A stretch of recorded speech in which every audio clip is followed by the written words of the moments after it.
That's why some of the pews are a little empty. And if you ask them why, some would say that Sunday morning is the only day of which they can sleep in. Before being too hard on these people, let us remember that even the disciples of Jesus slept in on an unforgettable Sunday morning in history.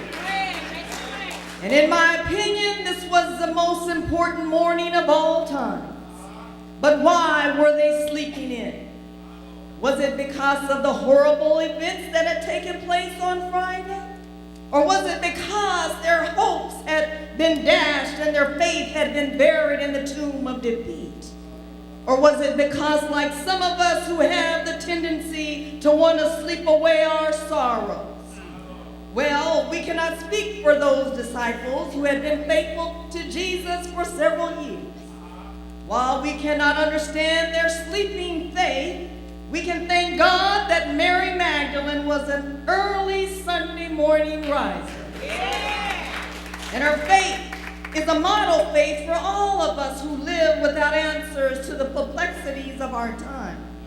Let us dig deeper into the meaning of this text.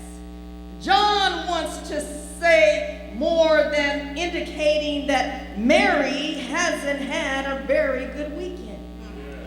His theme from the beginning of John is that Jesus is the light of the world, and no amount of darkness can snuff that out. And what he is showing, I think, is how Mary lives out that hope and what happens as a result. What's interesting to me is that not one of the Gospels tells us of the actual resurrection. Nobody records blinding flashes of light, earthquakes, visions, glowing rocks, nothing. What they report is the discovery of an empty tomb. Nobody tells about the event itself, but here is this huge central event, and nobody sees it. And even though Jesus' birth was ignored by the masses, there were still angels singing to shepherds, signs in the night sky that foreign astrologers could read. But nobody at all gets tipped off about the resurrection in any of the stories. It happened sometime in the night, while it was still dark and nobody knew until Mary went and looked in. Spiritually, this is our hope. And I don't know about you, but I've had some very dark times in my life. And when it's dark and you can't see what's going on around you because there's just too much grief, too much pain, too much doubt, and that's the time we're tempted to run from God. And maybe even our own God-given lives, believing that God's not ever going to do anything or help us, believing that God doesn't care about what happens to us. It's easy to just pull the cold covers over our heads and give up and sleep in on Sunday morning. Mary did not have all the answers to the perplexities of the crucifixion, that the meaning of Jesus' death, or even what new revelations this Sunday morning would bring. She only knew that she could not stay in bed. She only knew that she had to make her way to the tomb. She did not even know what to expect when she arrived at the tomb. But her early morning faith introduced to her the first great surprise of the day. And that surprise was that the stone at the tomb was removed from the entrance. Is your faith asleep? Or is it an early morning faith that will take you back to the tomb to introduce to you a revelation that things may not be as bad as you thought they were? At least, like Mary, you learn that many things we worry about never come to pass. You see, Mary did not understand the full picture. She did not have all the answers. And if she had all of the answers, there would be no need for her to walk by faith. In life, we may not understand the wherefores, the ifs, and the buts to our situations. But if we only have a fragment of evidence that the stone has been rolled away, why can't we trust God how to handle our many other unanswered questions. If there's anything we should learn from Mary, it is that we ought to move forward with a fragment of faith evidence. Namely, the stone that we thought was going to be there has already been rolled away by the powerful hand of God. As we go back a little forward, or back up a little bit prior to the empty tomb, the last time we saw Mary Magdalene was on Good Friday, when she was standing at the foot of the cross as Jesus died. And she's there at the cross with Jesus' mother, Jesus' Zon and John. But no one ever realized that she would be the first at one to the tomb early Sunday morning. That Sunday morning, Mary experienced her second great surprise. And that was that the strongest of the disciples let her down. Instead of supporting her faith, they went to the tomb, peeked in, and went back home. She did not sleep in on Sunday morning as they did. But yet Mary experienced the pain, the agony, the dark days, and the empty nights as much as the other disciples did. She was there at the darkest of them. She watched him die horribly, brutally, as a criminal. And that's about as dark as it gets in a soul. And when she comes to the tomb on that first day of the week, it is still dark. She is still deep in grief and horror and disbelief for what has happened. The sun could have been shining brightly. It didn't matter. For Mary, it is as dark as it can get. But Mary has something to teach us in those times. She went to the tomb while it was still dark. And despite her terrible grief and probable fear, Mary didn't stay in the bed with her head covered up in the comfort of her home. She didn't start counting Mary's top 10 woe is me list.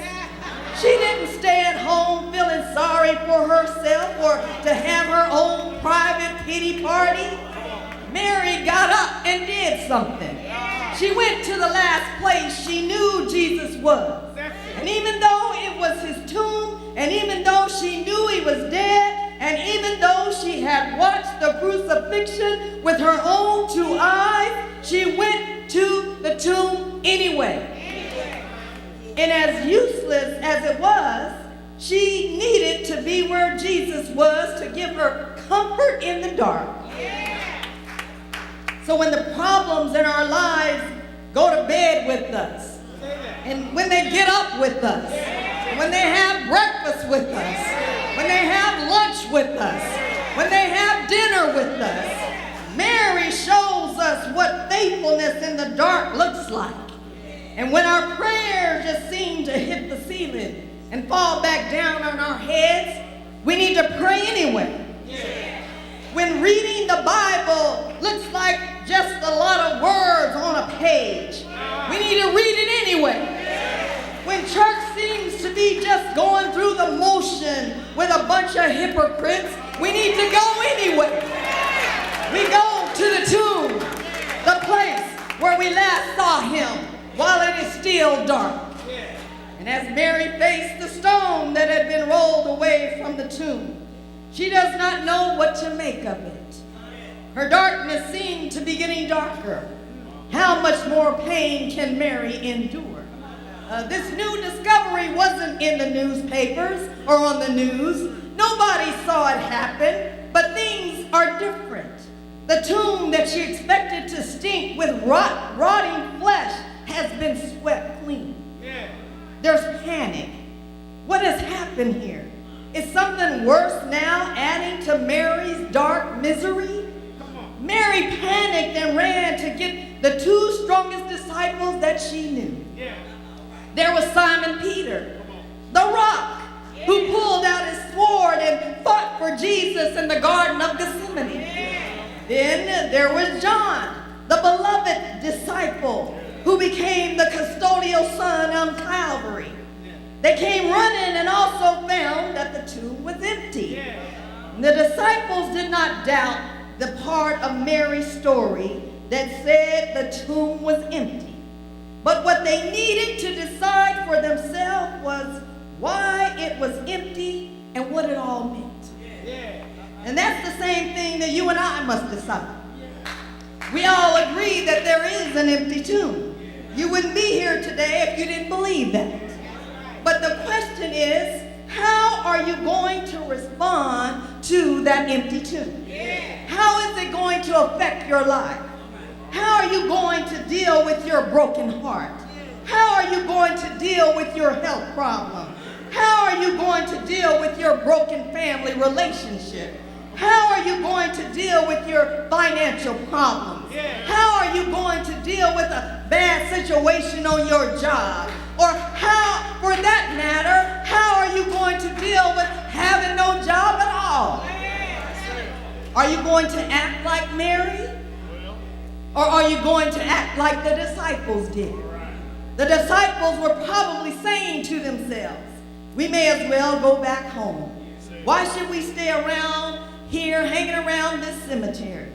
They probably said, leave this old silly woman here. It is what it is. Let's go home.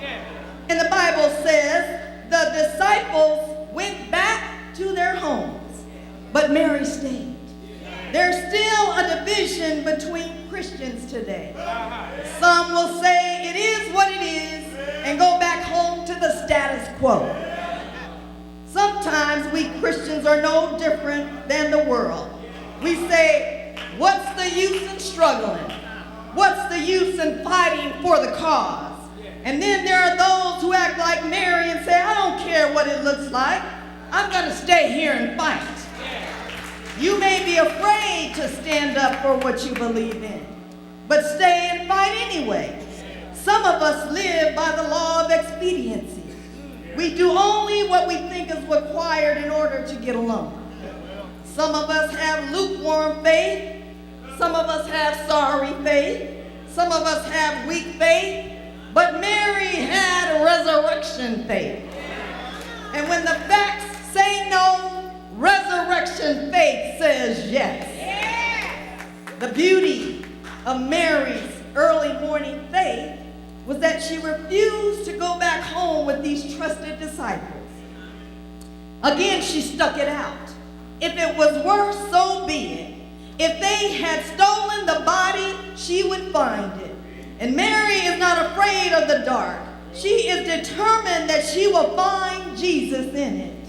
And Mary teaches us that our faith journey is sometimes a lonesome journey. And our elders used to sing, you got to walk this lonesome journey. You got to walk it all by yourself. Nobody can walk it for you. I can just hear Mary saying to herself, I got up too early to go back home. I've shed too many tears to go back home. The Lord has brought me too far to give up. I know God will make a way out of no way. He's a God who never changes. There has never been a battle that he cannot win. There's never been a burden that he cannot lift. There's never been a disease that he could not heal. There's never been a heartache that he could not feel. She probably started quoting scripture and saying, tears may come in the night, but joy is going to come in the morning.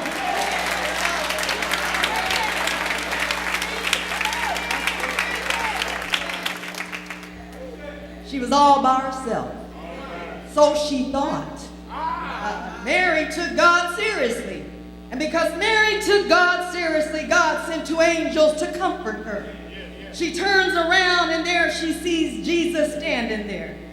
But she is still in denial. She doesn't realize that it's Jesus. Jesus saw Mary, but Mary did not see Jesus. Jesus is with us whether or not we know it or believe it. He is with us. He is Emmanuel. And Jesus says to Mary, woman, why are you